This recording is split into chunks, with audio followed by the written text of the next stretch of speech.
Bienvenidos a un nuevo episodio del podcast Derecho y algo más. Bienvenidos una vez más a Derecho y algo más, un espacio que creé con el fin de mostrar al derecho desde una manera más dinámica, humana y actual. Y el día de hoy, como les prometimos en el capítulo anterior, vamos a conversar sobre este maravilloso libro de la querida Lisbeth Rondón, quien nos estará compartiendo de qué es este libro, de qué se trata, cómo lo hizo, cómo lo desarrolló, y nos estará hablando un poco más de ello. De nuevo, gracias Lisbeth por de verdad que aceptar mi invitación. Yo estoy muy honrada de tenerte aquí. Estamos muy honrados de tener este talento que está triunfando en el exterior. Así que yo estoy súper agradecida, súper honrada, y Lisbeth me acaba de decir que esta sería como la primera vez que está aquí en vivo y en directo desde Caracas presentando este libro aquí en mi podcast Derecho y algo más. Así que de verdad honradísima. No, gracias a ti, María Alejandra, por la invitación y qué gusto que esto se pueda quedar grabado para que muchas personas que estudian Derecho acá en Venezuela lo puedan escuchar y bueno, se inspiren un poquito con la historia que hay detrás del libro y bueno, sepan un poquito más sobre el proceso creativo del libro a través de las preguntas y dudas que tú tengas, que quieras hacerme, libre de preguntarme lo que quieras y bueno, empezamos. Sí, bueno, quienes no han visto el capítulo anterior, Lisbeth es abogada de la Universidad Central de Venezuela y de la UNAM, Sí. ¿no? Y es abogada mexicana, una abogada que ha tenido mucho éxito en México. No solamente hizo una maestría, no solamente se dedicó a investigar, sino que también redactó su propio libro, que es este: Cómo estudiar Derecho y no morir en el intento. Primero, ¿cómo se te ocurrió la idea de hacer este libro? Cuando por ahí escuché en una entrevista que también te habían hecho, Okay. que entiendo que nació en tiempos de pandemia. Sí, ¿Es correcto? sí, así Ok. es.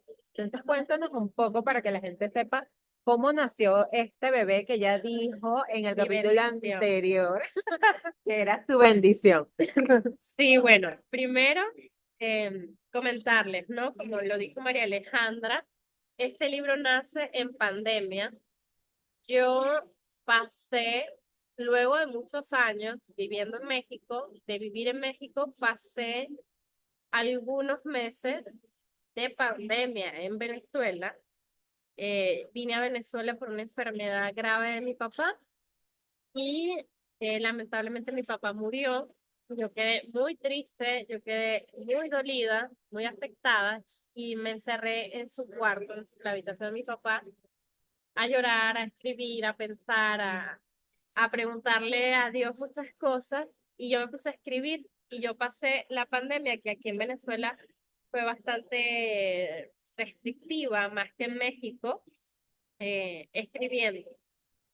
Y entonces para mí escribir, siempre me ha gustado escribir, acababa de terminar, o sea, estaba en pandemia, acababa de terminar la maestría, que me costó muchísimo, que para mí era, o sea, terminar esa maestría y cumplir esa meta era para mí una cosa gloriosa por todo lo que me costó.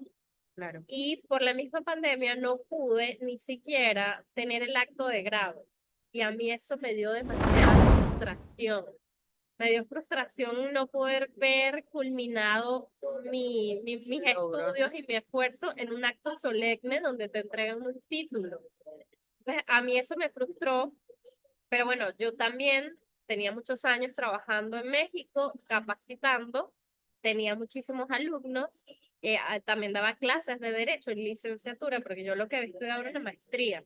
Entonces yo tenía alumnos y entonces en mis redes sociales, en mi Instagram, en mi Facebook, tenía muchos estudiantes que yo veía que la estaban pasando muy mal en pandemia y que les costaba, o sea, lo que yo más veía con microscopio era cómo se estaba estudiando derecho en tiempos de pandemia y las dificultades para las personas que estaban comenzando totalmente online y las frustraciones de las que estaban en estudios formales tradicionales en el pupitre, pasando al plano digital, virtual, todas esas frustraciones y todas las emociones que se generó. Entonces, yo con mi frustración de no poder graduarme, sumado a la pandemia, sumado a la ansiedad y depresión colectiva y la angustia colectiva de la pandemia, sumado a la depresión que me generó, al duelo que me generó la muerte de mi papá, que me pegó mucho.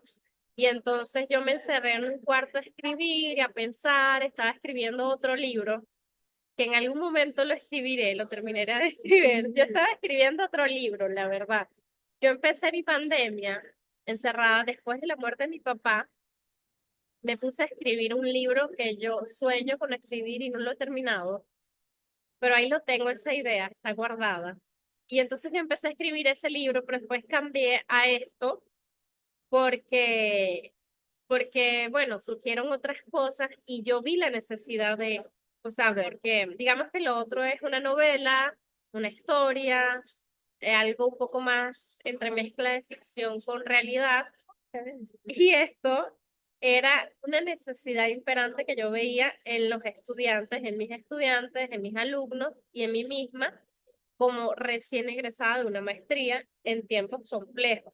Claro. Entonces, toda esa mezcla de emociones me hizo decir, yo acabo de terminar una maestría en la mejor universidad pública de México, donde es cañón entrar, y donde todo el mundo está ahorita sufriendo por sobrevivir, y veía a mis alumnos, veía compañeros, veía a toda la gente frustrada, y yo decía, yo me pasé 2 años sufriendo para que ni siquiera el título me lo entreguen, no puede ser. Entonces yo estaba frustrada y en todo mi proceso de estudio, yo me di cuenta de que me hicieron falta muchas habilidades, no solo duras, sino también blandas.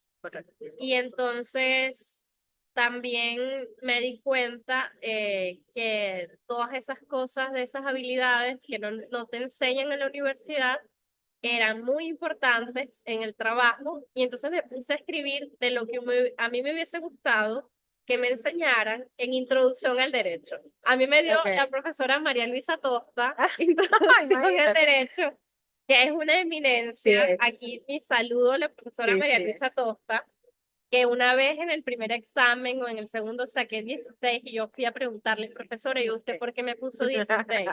Y ella me dijo, esta es la nota más sana que puedes tener. Wow. Pero ojo, fue la mayor nota. Yo estaba feliz en la gloria porque saqué 16 de 20. Pero entonces yo entré ilusa a la UCB a estudiar Derecho, y cuando vi Introducción al Derecho y con la profesora María Luisa Tosta empecé a ver teoría y teoría y teoría y cosas tan complicadas. Y yo tenía 18 años o 17. Yo creo que yo entré a la UCB con 17 años. O sea, ¿qué madurez tenía yo? Ninguna. ¿Qué experiencia tenía yo? Ninguna. Y entonces leer García Máinez, que también se lee mucho en México, yo decía, ¿qué es todo esto? Porque a mí no me enseñan en una introducción al derecho cómo voy a sobrevivir en esta carrera, cómo la voy a estudiar, cómo la puedo estudiar mejor, cómo la puedo trabajar mejor y cómo sobrevivir estos 5 años y cómo luego prepararme para los años de trabajo. Yo pensaba que ni me iban a hablar de eso. No. Entonces, que el hecho, que la norma, que lo jurídico, que el acto, que yo no sé qué, que La García consecuencia Máinez, jurídica. que cosas que ahorita no recuerdo. Claro, quizás han sido, yo no las quiero subestimar. No. Porque seguramente están en mi subconsciente y me han servido para mi argumentación jurídica, para mi desarrollo profesional, pero que su aplicación no es tan tangible como otras cosas más prácticas. Y entonces, en resumen, yo me di cuenta de la importancia de prepararnos en habilidades que marcan la diferencia en un estudiante y en un trabajador, abogado o lo que sea, porque este libro se llama Cómo estudiar Derecho y no morir en el intento, María Alejandra, pero fácilmente podría llamarse Cómo estudiar una carrera universitaria y no morir en el intento.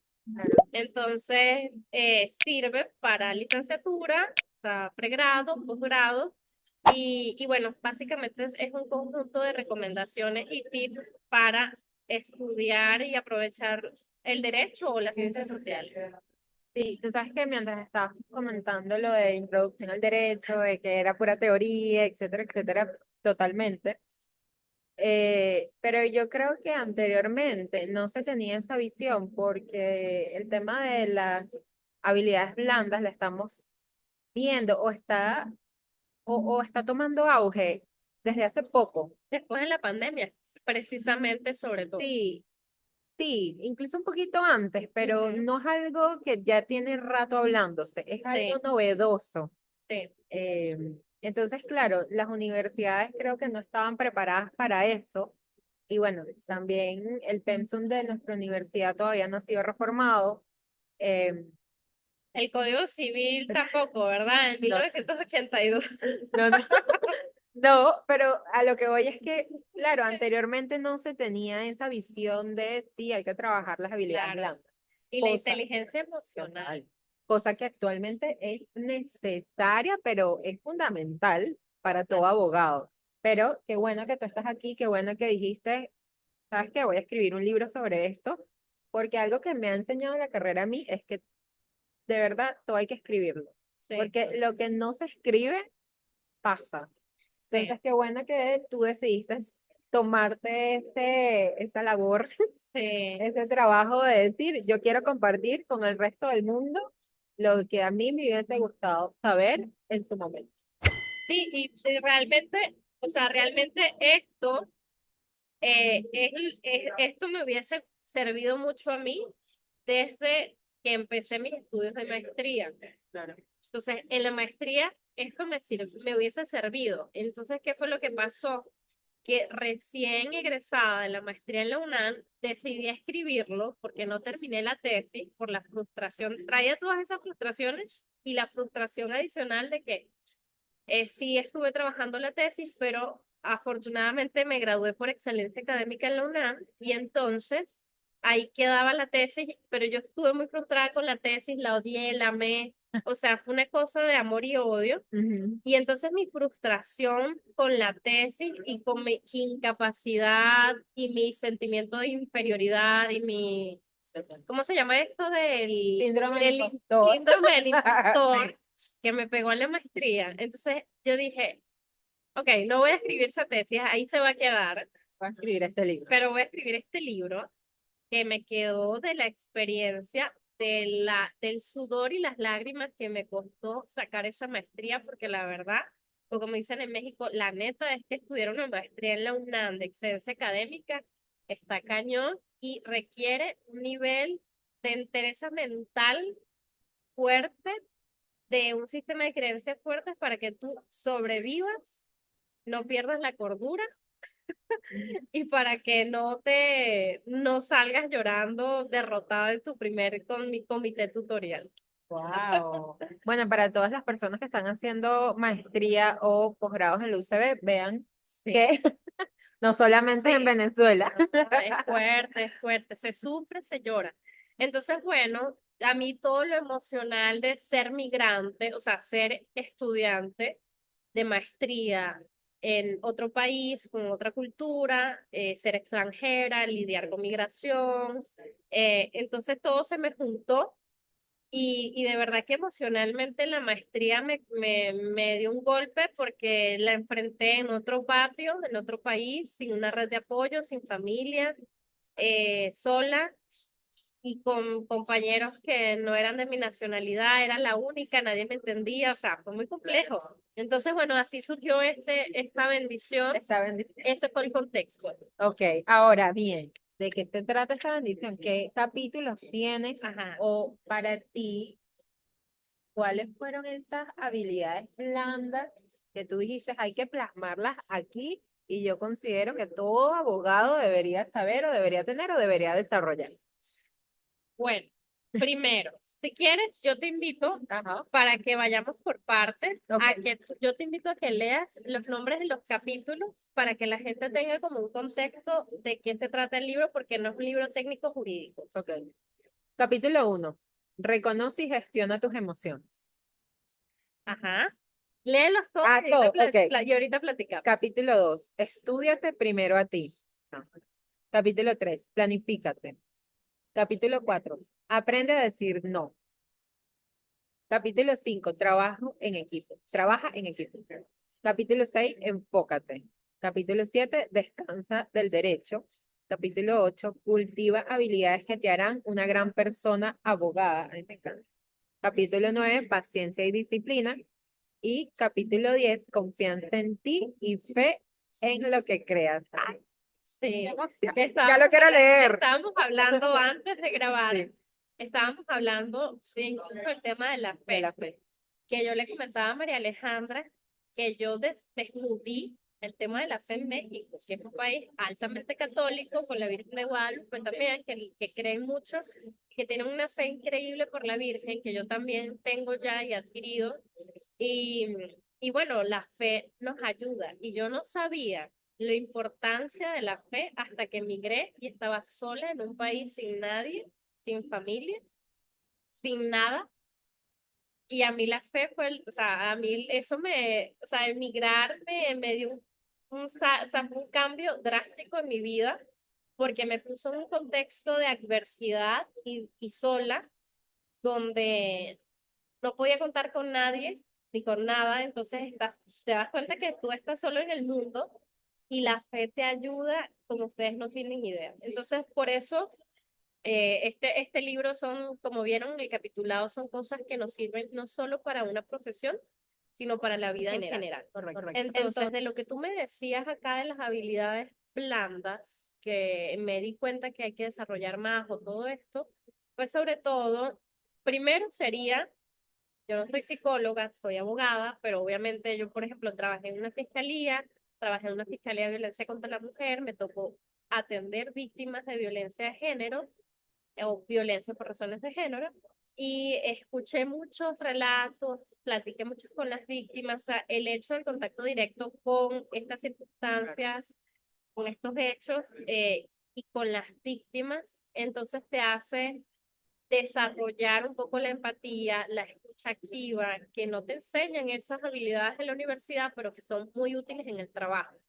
Entonces, lo primero que yo me di cuenta que lo fui aprendiendo a lo largo de mis trabajos en la fiscalía, en el despacho, con policías, trabajando capacitando policías, fue el tema de aprender, que es, o sea, aprender y conocernos, conocer nuestras emociones y darme cuenta que nosotros los abogados no trabajamos con problemas per se, sino que trabajamos con las emociones de la gente, Claro, que no son números, no son expedientes, no son carpetas de investigación, son personas, claro. son emociones. Entonces, tienes que darte cuenta, uno, primero de tus propias emociones para saber en qué momento estás o no estás en condiciones óptimas para hablar con un cliente, con una víctima, con un imputado, con lo que sea. Y dos, para entender y ser empático con esa víctima, con el imputado, con tus clientes. O sea, y esto también, ojo, lo aprendí en terapia. He pagado terapia. O sea, esto fue la maestría, la migración, terapia, o sea, todo esto es mix de la experiencia que he adquirido, porque obviamente he madurado, yo no soy la misma Liz de 20 años, he pagado terapia, eso es una inversión y he aprendido. Entonces, cuando descubres lo importante que es conocer y gestionar las emociones de los demás, las tuyas propias, te das cuenta de lo valioso de esa arma que tienes, de darte cuenta de, bueno, de no tomarte las cosas personales, de saber cómo hablarle al cliente y de cómo eso lo puedes tomar a tu favor. Y lo más importante, descubrir que cada emoción tiene una función y que sirve para algo. Y entonces hay que darle a cada emoción su valor, su utilidad y aprender de esa emoción. Y entonces ahí explico un poquito de las emociones, obviamente cito autores y entonces, o sea, conocer, para mí eso fue algo muy importante. Yo dije, la tristeza sirve para algo, hoy la tristeza sirve para algo, wow, o sea, y todo eso me pareció muy valioso. Y repito, la migración y el contexto de la migración me hizo entender muchas de estas cosas de inteligencia emocional y por eso yo lo rescato en el libro y considero valioso que nos enseñen desde la universidad de inteligencia emocional en general y hasta por materia, porque yo digo, no es lo mismo hablar con una víctima y un imputado, o sea, en materia penal que hablar con hermanos que se están peleando en una situación o con divorcio, o sea, Sí. hay que saber que estás hablando con la rabia de la gente, con el duelo de la gente, para saber cómo hablarle. Entonces, eso fue un gran descubrimiento para mí. El otro gran descubrimiento para mí ha sido, bueno, lo hablaré en las habilidades, que está en el capítulo aquí que se llama Cultiva habilidades que te harán una gran persona abogada. Uno fue la escucha activa, porque a ti te dicen, no, que la escucha activa, que hay que tener escucha activa. Pero yo donde aprendí realmente escucha activa fue cuando me puse a hacer un curso de Field Helpers en la ONU para ayudar a los pares, para prestar apoyo a los pares, porque las personas que trabajan con temas humanitarios y que atienden personas, o sea, las personas que trabajan en la ONU son propensas a escuchar problemas, o sea, el estrés, o sea, hay muchos temas de trastornos de enfermedades mentales, o así se llaman, o sea, depresión, ansiedad, todo esto, y entonces en la ONU recibe una capacitación especializada en primeros auxilios psicológicos, pero una cosa bien, bien especializada que ya yo había medio escuchado, pero cuando realmente te pones a trabajar ese tema de los primeros auxilios psicológicos, y yo decía, yo hacía como que un déjà vu o en retrospectiva, mejor dicho, de cómo eso yo intuitivamente lo aplicaba con víctimas o con clientes, pero ya con el aprendizaje que tuve, dije, oye, me faltaba esto, o cómo esto me hubiese servido tanto aquí cuando trabajé en la fiscalía de violencia contra la mujer, o esto me hubiese servido tanto para cuando me acuerdo que el divorcio que estaban distribuyendo hasta las ollas, o sea, todo, todo, o sea, Ajá. aprender primeros auxilios psicológicos para mí fue, pero aprenderlo bien, que te lo enseñaran bien y que sea taller. Y yo dije, wow, esto cambió mi vida, porque la escucha no es, ajá, te estoy escuchando, no, y las técnicas y todo. Entonces, el tema, en resumen, para mí, las emociones, la inteligencia emocional y la empatía, que también fue algo que surgió mucho en pandemia, María Alejandra, porque, o sea, todos perdimos algo o alguien, claro, un trabajo, dinero, cosas materiales, la gente vendió cosas, la gente perdió su familia, que fue lo más importante, perdió parte de sus miembros de su familia. Y entonces, el hecho, la pandemia como que puso a flor de piel la empatía también necesaria. Y entonces, cuando yo llego a México y veo cómo se litiga en México, también veo obviamente ¿cómo se dice? La consideración social que se tiene hacia los abogados. Yo digo, es que sí, no, y no solo en México, en América Latina, se ve a los abogados como trastorno, como que hay Mira, que tener cuidado a los abogados. sí, pero yo creo que eso es algo que, perdón que te interrumpa, en Europa y quizá en otras partes del mundo no se da a los abogados así, se les ve como con un respeto, Es que, una cosa así como que, ¿qué eres tú, abogada? Dios mío, eres abogada. Y yo, claro, sí, soy abogado, pero sí, lo que claro. dices es importante. En Latinoamérica no se tiene como esa misma consideración. Y yo siento, y por eso mi libro aboga mucho, primero, por el autocuidado, porque antes de ser abogado, que es un término que yo evito usar, sino que hablo de personas abogadas.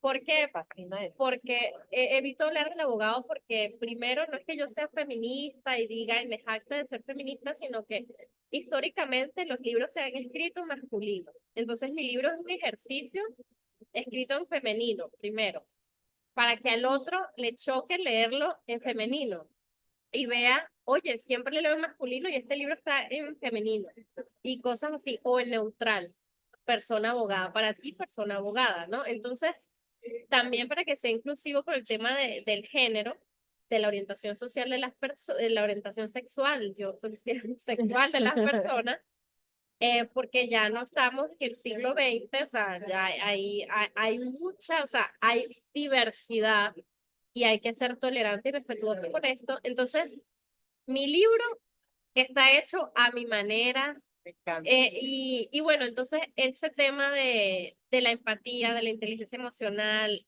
hasta la redacción en femenino, el tema de las habilidades, o sea, es como un mix, un de Sí. todito. Aquí le decían de todito, De ¿verdad? todito.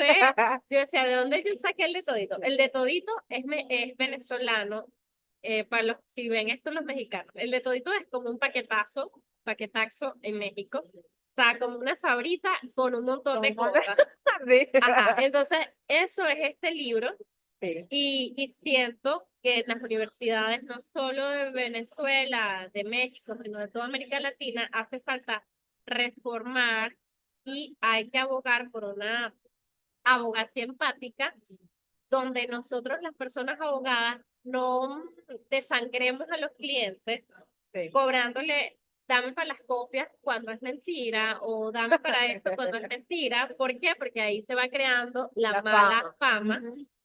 que en Europa no existe porque ser un abogado es algo importante o ser un profesor es algo importante, pero en América Latina no, porque nos ven con desdén, con sospecha, con intriga de ¿será confiable o no? ¿Me va a robar o no? Entonces, allí el tema de la abogacía empática de tener empatía con el cliente. Mira, voy a rescatar algo que dijiste. Cuando hablas de gran persona abogado, fíjate que yo lo había pensado desde otra perspectiva. Ok. Yo pensé que antes de ser abogado somos personas. También. Entonces era como, wow, gran persona abogada. Sí, porque es que justamente por eso en el capítulo 1 dice, reconoce y gestiona tus emociones, porque ¿qué es lo que digo yo? No podemos estudiar bien cuando estamos mal y tampoco podemos trabajar bien cuando estamos mal. Entonces, ¿qué invita el capítulo 1?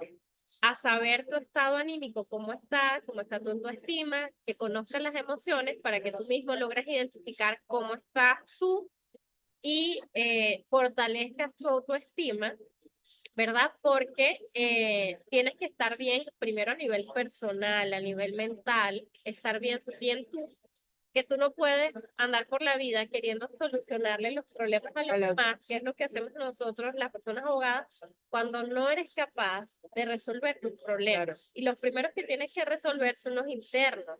Ese tema de, por ejemplo, no sé, de baja autoestima, de falta de confianza en ti mismo, de ese síndrome del impostor. O sea, eso, por eso Sí. primero eres persona y tienes que fortalecerte primero a nivel persona para luego ser una mejor persona abogada y lograr ser una persona abogada de confianza para tu cliente. Me encanta todo lo que dices. Y creo que para mí es algo totalmente novedoso ver un libro que hable sobre esto. Yo siempre he pensado, desde que comencé esta carrera, siempre me he considerado como una abogada distinta. Como siempre trato de ir más allá, incluso este podcast se llama Derecho y algo más, porque nosotros somos derecho y algo más, no solamente derecho, Claro. somos personas. Y el ámbito jurídico abarca muchas cosas como exactamente todo esto que estás comentando. Y parte de lo que yo siempre decía es que un abogado tiene que ser auténtico, Sí, empático, y es algo que no nos enseñan en las facultades. Y eso no solamente es aquí en Venezuela, ojo, eso es, creo que en el resto del sí. mundo. Los abogados siempre se ven como aquella persona Fría, fría, frívola, sin que no, sentimiento. ajá, sin sentimiento. Y que parte de eso también le hace daño a los propios abogados porque no se permiten. Yo recuerdo que a mí una vez en en una oportunidad, cuando yo estaba en un trabajo, me decía, yo estaba llorando y me decían, no, no llores, no, que jamás, jamás vuelvas a llorar en tu vida. Y yo, ¿y qué? Sí, sí, claro, por supuesto. Y en verdad, no, somos personas. ¿Y cuál es el Claro, problema? Y le estaba conversando también este mismo año con otra amiga, abogada, que le dijeron exactamente lo mismo. Tipo, ¿pero por qué? Porque no reconocer tus emociones, y tu vulnerabilidad tu vulnerabilidad. y decirle y tener la franqueza de decirle al cliente, esto no lo puedo hacer yo, esto no lo sé Total. hacer yo, nunca he llevado un caso así. O sea, ser franco, porque eso va a ganar la confianza de tu cliente. A lo mejor vas a tener un cliente que dice, ah, no, no te contrato a ti porque tú no sabes. Pero a lo mejor el cliente va a decir, ¿sabes qué? Esta chava o chava me inspira confianza y ella no lo ha hecho, pero o sea, me arriesgo con ella, pero ella está siendo honesta conmigo, me está diciendo que esta es la primera vez que va a llevar un asunto así. Correcto. Pero la sinceridad vale oro Sí, para los clientes. total. Pero me encanta leer un libro que hable de esto. Creo que esto es algo que quizás es novedoso, como lo estábamos diciendo antes, ¿no? Tipo, las habilidades blandas, esto de la empatía, esto de reconocer tus emociones. Y me parece hasta irónico, somos personas y esto se tuvo que haber hablado muchísimo antes. O sea, Sí. no tiene que ser Yo novedoso. quería que me lo enseñaran en Introducción al Derecho y no García Márquez, por favor, con su respeto que se merece, pero Sí, yo quería que me enseñaran a ser una mejor persona preparada para ejercer el derecho. claro. Mira, otro capítulo que me encanta que dice, aprende a decir no. Sí, eso es muy importante porque por, yo digo que decir no es un acto de amor. Es un acto de amor para uno mismo y es un acto de respeto para con el tiempo de los demás. Y también es un acto de sinceridad, porque a veces, por ejemplo, en el caso práctico del derecho, por no decir no, si somos civilistas, empezamos a tomar un asunto penal que no sabemos, que no estamos preparados y que es difícil. Y entonces, en vez de mejorarle el problema al cliente, lo que hacemos es empeorar y perdemos más tiempo y más dinero tratando de aprender eso. Entonces, es mejor agarrar y decir, ser honesto con uno mismo y decir, yo no sé hacer esto. Se lo paso a mi colega penalista y que me pague una comisión por cliente y ya, pero que lo lleve a alguien que sepa. Claro. Entonces, yo digo que hay que decir no al cliente, hay que decirle no al estudiante, o sea, hay que decir no, hay que aprender a familiarizarnos con el no, a decirlo bonito, porque esto lo digo personalmente a las personas venezolanas, cuando salimos al exterior, nos damos cuenta que quedamos de maleducados porque somos unos de no, no, no. Y decimos no a secas. Y por ejemplo, en México no les gusta el no a secas y no les gusta el no directo. Entonces, hay que saber decir no. Y entonces ahí se dan una serie de recomendaciones Ok. para aceptar el no, para aceptar los nuevos no del milenio, ¿verdad? Y para aprender a decir no, porque podemos quedar de maleducados. Y no nos damos cuenta porque como estamos acostumbrados y estamos normalizados, lo normalizamos, no sabemos que puede ser ofensivo. Entonces, en México yo he aprendido ciertas frasecitas, como por ejemplo, en el pedir está el dar. Y eso es algo que me gusta y otra es, no es cómo lo digo, no es qué digo, sino cómo lo digo. Entonces, a ese capítulo me parece muy importante y es útil para la vida en general, para no cargarte de responsabilidades que no son tuyas también.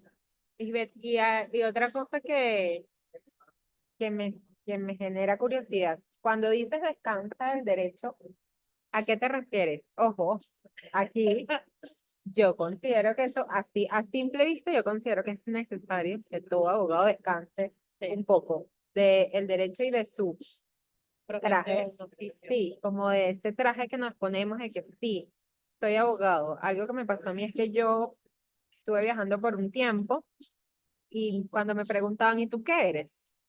Yo, abogada.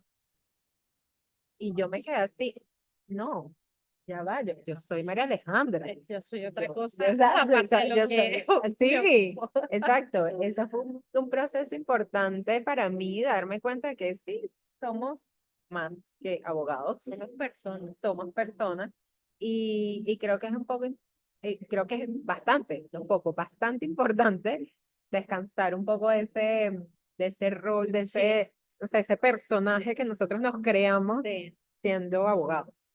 Sí, allí en Descansa del Derecho puede llamarse también fácilmente descansa de esa carrera que estudias o de esa profesión, ¿no? Y es una invitación, primero, a mantener un equilibrio entre el estudio, la familia, el trabajo y el entretenimiento que es necesario para la mente y que es sano para la mente. O sea, entonces es una invitación a tratar de tener una armonía entre todos los roles que tú tienes como persona. ¿Sí? Porque, y yo lo digo por experiencia propia, porque yo estudiaba y trabajaba los 5 años de la carrera, obviamente quedaba agotada, y los fines de semana, que era el tiempo para pasar en familia, yo los dedicaba a estudiar porque no tenía otro tiempo. Pero ¿qué me pasó?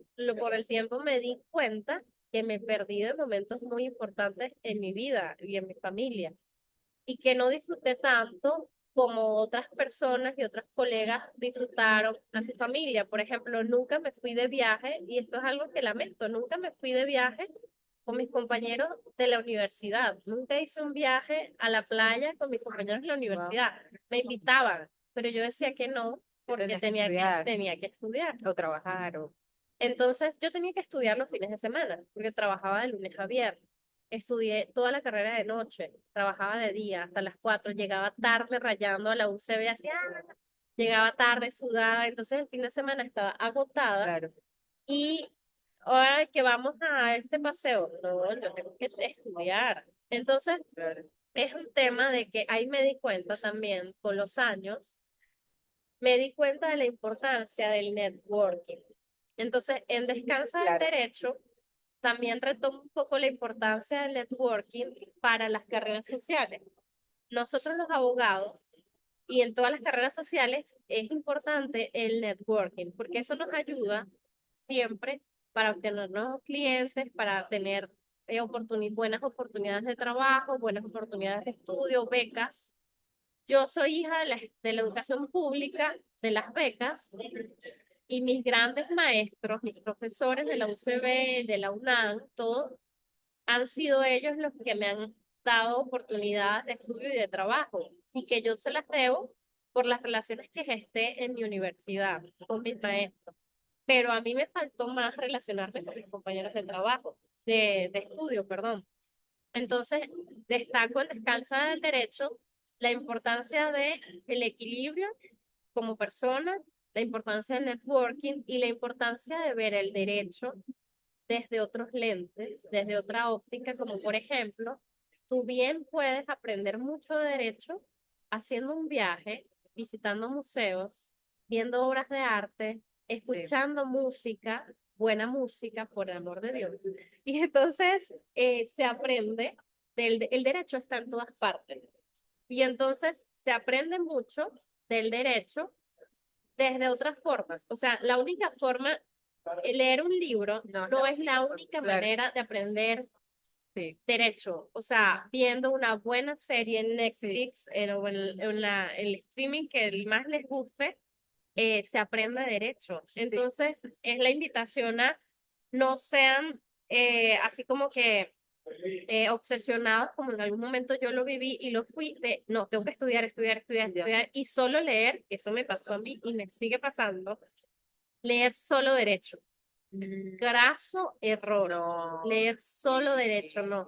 Lean literatura, novelas, léanse Cien años de soledad, léanse los mejores eh, escritores y literatos latinoamericanos. O sea, lean otra cosa que no sean derecho, y allí van a encontrar derecho. En una novela van a encontrar derecho y de todo, y van a aprender eh, arte, en fotografía. O sea, el derecho lo van a ver en todas partes, y entonces esa es la invitación. E incluso haciendo deporte, que también hablo de allí en Descansa del Derecho, haciendo deporte van a conocer gente y van a entrar en círculos y se van a relacionar en círculos donde a lo mejor ustedes son los únicos abogados y ellos van a ser en un futuro sus posibles clientes.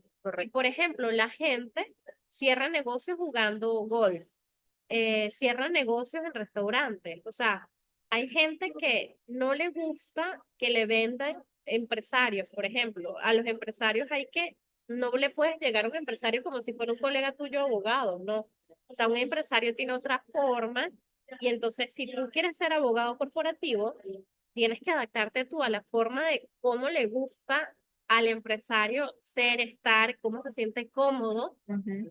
para que tú logres tener la confianza de él. Entonces no vas a pretender tu abogado vender servicios en un curso dirigido a abogados. O sea, no, No, ahí no están los empresarios. claro. Y así no les gustan los empresarios. Sí. O sea, un cafecito, una buena plática, o sea, un partido de fútbol, de lo que sea, pádel, de lo que sea, y eso te va a ayudar mucho a relacionarte. Sí. Aquí destaco dos cositas. Yo recuerdo que cuando estaba en Introducción al Derecho, mi profesor René Molina, que si ve esto, este capítulo, saludos, nos mandaba a ir a los museos Qué y nos bueno, mandaba a ir a conciertos de música clásica y buenísimo. hacer un escrito sobre la relación entre el derecho con la pintura que hayas escogido o la obra de arte que hayas escogido y con la música clásica, ¿no? Y lo recuerdo siempre y hace poco fui a un concierto de música clásica en la UCB y me acordé tanto Ok. de ese trabajo que hice, No, porque es como, claro, como todo el mundo trabaja en equipo, cada quien tiene una función, cómo tú lo relacionas, etcétera, etcétera, pero eso está bueno como ejercicio para los profesores, pero me más, parece, sí, perdón que te interrumpa, María Alejandra, me parece, y mi respeto y admiración, me parece un tremendo sí, ejercicio. sí, sí, sí. O sea, qué gran actividad del profesor René Molina de mandar a hacer esto. Sí, es que lo recuerdo claro porque nos mandaba, era como su tarea es ir a un museo y ustedes escojan la obra de arte y era como, wow, y lo recuerdo como si fuese ayer, pero más allá de eso, perdón, si No, quieres, quiero comentar algo, aprovechando de hecho ahorita que hay muchísima migración de venezolanos en Chile. Un gran museo, hay dos grandes museos en América Latina que yo recomiendo full, o sea, que recomiendo muchísimo para aprender derecho, derecho internacional público y historia en general. El Museo de los Derechos Humanos que está en Santiago de Chile es increíble, increíble, está pero nivel Dios. Y además que como está todo bien dispuesto y la arquitectura, o sea, como está todo muy bien diseñado, está hermoso y se aprende tanto. O sea, ahí es increíble leer las cartas de los niños a sus papás desaparecidos y vas aprendiendo wow, historia, derecho, derecho penal, o sea, ahí aprendes todo viendo otras cosas y no sí, un libro, ¿no? Entonces claro, es esa invitación. Y el otro museo que yo recomiendo si tienen la oportunidad de ir es el Museo de Memoria y Tolerancia que está en la Ciudad de México. O sea, se aprende demasiado derecho en un museo. claro. No, y me parece, gracias por este dato, no, de verdad. Sí, Pero bueno, lo que quiere, para culminar, no para culminar, para cerrar la idea, eh, el abogado tiene que saber mucho de cultura, tiene que relacionarse con muchas personas. claro. Eh, Tú tienes clientes diversos, de diversas culturas, diversas mentalidades, diversas maneras de ver la vida. Y uno no es que va a saber absolutamente todo, no, porque Claro. tampoco, pero sí siempre recuerdo que cuando yo estudiaba Derecho me recomendaban eso de uno tiene que conocer la historia, cultura, Sí, para poder tener una buena conversación, sí. sea lo que sea. Y además, hablando del tema de un derecho más empático, ¿no? Y de también de vendernos como personas abogadas, porque no nos enseñan a vender nuestros servicios. Entonces, nosotros necesitamos ser las personas de confianza de nuestros clientes. Y Correcto. un cliente que escucha a un abogado y no sea culto, no le va a dar confianza. O sea, o eso depende del estatus social y del target de tus clientes. Por supuesto. Entonces, dependiendo del target que tú te pongas, bueno, o sea, eh, tú ves qué nivel de cultura general tú necesitas, ¿no? Correcto. Pero un abogado culto da confianza. Sí, sea, a un empresario no sabe de historia, no sabe no es tan culto con todas estas cosas y eso incluso le sorprende. La historia, la cultura general, la historia general, ¿no? Entonces, es importante ganarnos la confianza y los abogados somos personas que nos dedicamos a leer, que nos dedicamos al estudio y un abogado que investiga es un abogado que lee y se va haciendo más culto, entonces hay que cultivar la lectura, la historia, correcto. para también ser esa persona de confianza. Sí. No, y es que es un tip que por favor llévense. O sea, sobre todo en esta actualidad, tantas cosas pasando, que de repente Sí, tú te sientas en una mesa con un montón de personas y tú no sepas qué está pasando en el mundo. exacto. O sea, es importante por lo menos conocer, no importa que no seas experto, no se requiere que seas experto o que sepas de la materia así a profundidad, pero sí que sepas qué está pasando en el mundo. Claro, Eso, por ejemplo, yo creo. Em, lo que tú dices, incluso en series de Netflix, hay conversaciones que comienzan con, con una serie. sí, el fin de semana vi una serie buenísima y tú, claro que sí, no sé qué, y la conoces y la compartes. Entonces creo que es bastante importante eso de tener un poco cultura general Sí. para todos los abogados. Mira, y esta pregunta aquí que dice, perdón, este capítulo que dice paciencia y disciplina. Con esto y con otra pregunta, culminamos este capítulo del día de hoy, pero yo recuerdo haber visto en la entrevista que hiciste en México Ok. que tú hablabas de los millennials y que los Ah, millennials no tenemos paciencia y es verdad.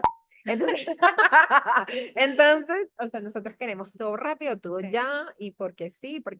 O sea, así somos los millennials y bueno, así somos. Pero cuando aquí en el capítulo 9 dices paciencia y disciplina, ¿qué comentas tú ahí y qué consejos nos das? Tú entiendo que también eres millennial. Yo soy extremadamente impaciente y yo digo en Sí. el libro, yo no sé lo que es la paciencia y es la habilidad que más trabajo y que sigo trabajando, la impaciencia. O sea, eso es algo que yo siempre me propongo trabajar y lo seguiré haciendo porque es lo que más me cuesta.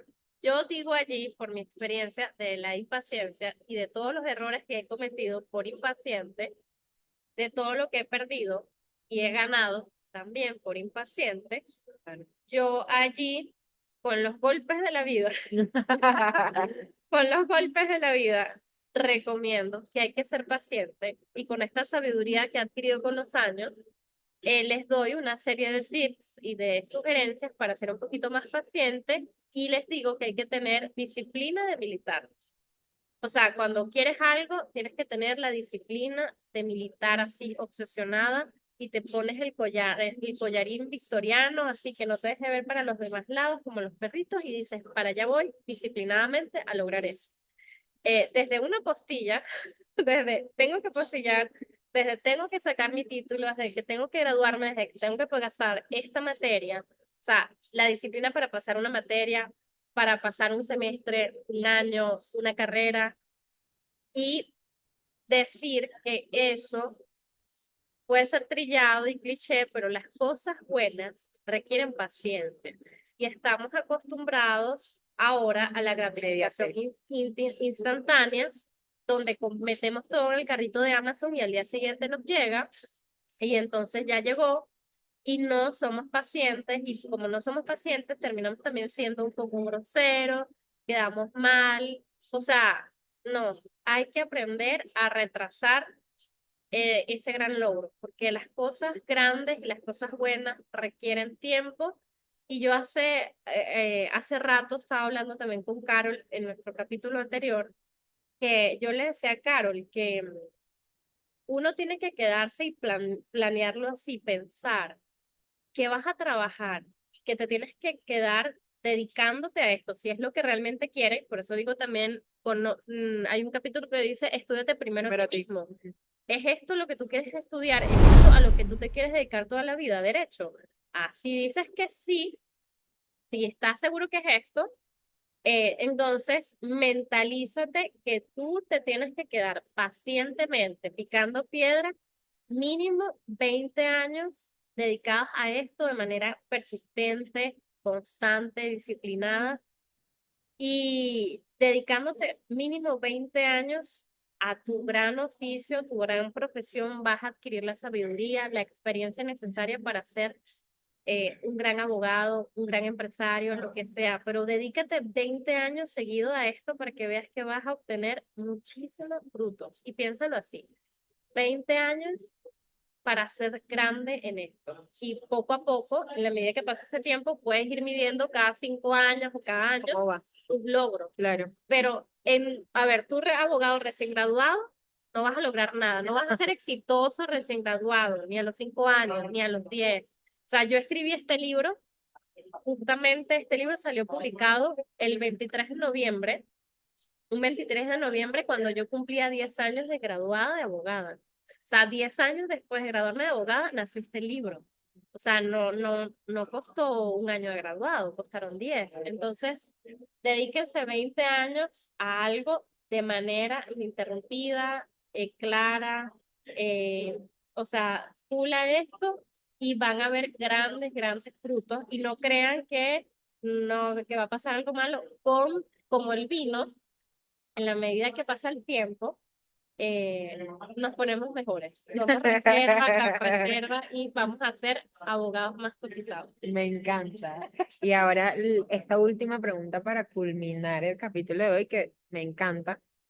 Em, ¿Qué consejos le das a aquellas personas que quieren escribir un libro, que quieren atreverse como tú y decir, sabes qué, yo tengo esta idea espectacular para este libro y quiero hacerlo? Ay, me encantó tu pregunta porque nadie me la ha hecho. Ajá. ¿Qué consejos me da para que estudie? No, para escribir. escribir un libro. Mira, mis consejos ¿cómo se dice? Trogloditas, rudimentarios, arcaicos, pero que me funcionaron. Uno, me paraba todos los días a las 5 de la mañana, porque yo soy diurna, entonces yo teniendo claro mi mejor hora del día, que es de 5 de la mañana a 8, a 7, 8 de la mañana, yo me paraba disciplinadamente todos los días de 5 a 8 de la mañana a escribir, porque obviamente después de las 8 tenía que trabajar. Y esa era mi mejor hora. Entonces, agarrar tu mejor hora del día donde tu cerebro está súper activo para escribir.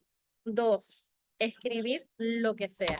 O sea, ponerte a escribir, ya luego vas cortando y pegando, o sea, escribir digital para que luego puedas mover fácilmente. No irte a la cama sin haber cumplido el objetivo de escribir 5 hojitas al día. Y a veces estás tan inspirado que vas a escribir 10 Claro. o más. Pero entonces no irte a dormir sin haber escrito. Tres, mi técnica arcaica. Puse un letrero en letras rojas grandes en mi refrigerador, le hacen venezolano nevera, que decía, escribe tu libro. Eso está bueno. Puse uno en la nevera, en el refrigerador, que decía, escribe tu libro. Y iba marcando, o sea, así en rojo gigante en la nevera, que lo tenía que ver a fuerza. Todos los días abro la nevera. Y en el mes iba marcando, palomeando, ahí haciendo un check del día que sí escribía. Cuando veía una X decía, Dios, ayer no escribí, entonces tengo que escribir hoy 10, porque tenía que escribir las 5 de ayer más las 5 de hoy. Puse ese letrero gigante en la nevera y lo puse en el espejo de mi habitación. O sea, tenía dos letreros gigantes en la nevera en el espejo, y en el espejo me daba mucha risa porque, María Alejandra, en el espejo mi letrero rojo estaba pegada a la altura de mi cara. O sea, que yo no me podía ver la cara. O sea, yo me paraba en el espejo y el letrero estaba ahí. O sea, como que así. Que yo tenía que hacer esto Para verte. así, para poder ver.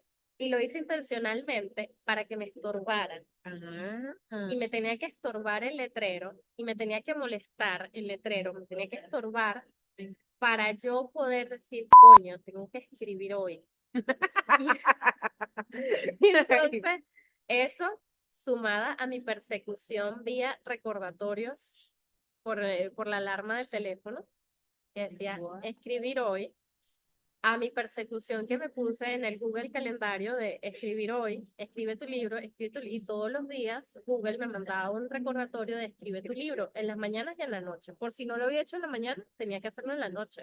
O sea, escribe tu libro, sumado a que a que le di la orden a mi mamá, orden expresa de que mamá, por favor, por el amor de Dios, recuérdame escribir mi libro. Pregúntate todos los días por mi libro. O sea, necesitaba una confidente Claro, que me preguntara para que si yo no había escrito me diera pena decir, híjole, no escribí. claro. O sea, ese sentimiento de vergüenza de no escribí. ¿Escribiste hoy, hija? No. A mí me daba pena. Entonces, o sea, yo me perseguí, tenía mis técnicas trogloditas antiguas, arcaicas, pero eso me sirvió Para escribir. para ¿Por escribir. cuánto tiempo? ¿Por cuánto tiempo? Yo escribí ese libro, me tardé un año. Yo me Pero tardé un año escribiendo paciencia, hay que tener paciencia paciencia. y disciplina. Y lloré, escribí el libro llorando, porque en este interín de escribir este libro también perdí una relación amorosa que yo creía el amor de mi vida. Y entonces yo, un duelo de mi papá, de la muerte de mi papá, perdí el amor de mi vida, que yo no sabía que el amor de mi vida era yo. Ok. Entonces yo tenía el duelo de una vez, y aquí de hecho están unas palabras para el mal de amor.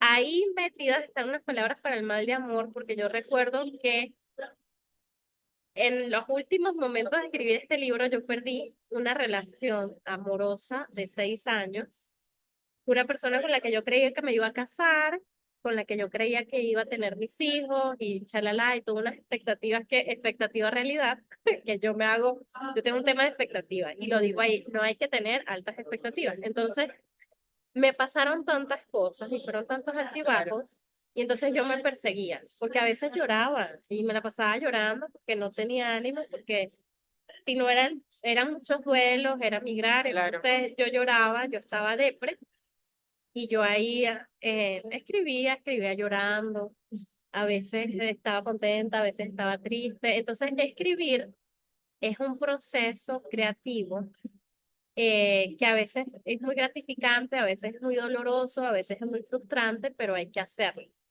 Y a veces estás en tu peor momento y tú dices, ay, escribí una cosa nefasta, déjalo ahí, te va a servir, y luego ya tú vas a ver que tu mente lo va a agarrar y te va a servir. Y entonces a escribir se aprende escribiendo, y hay que practicar.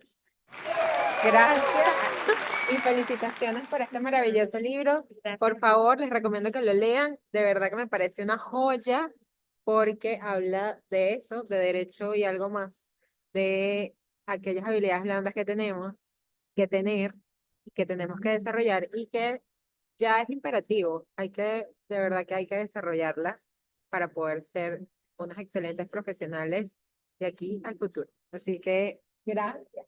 Nos vemos en las grandes ligas. Amén. Muchísimas gracias.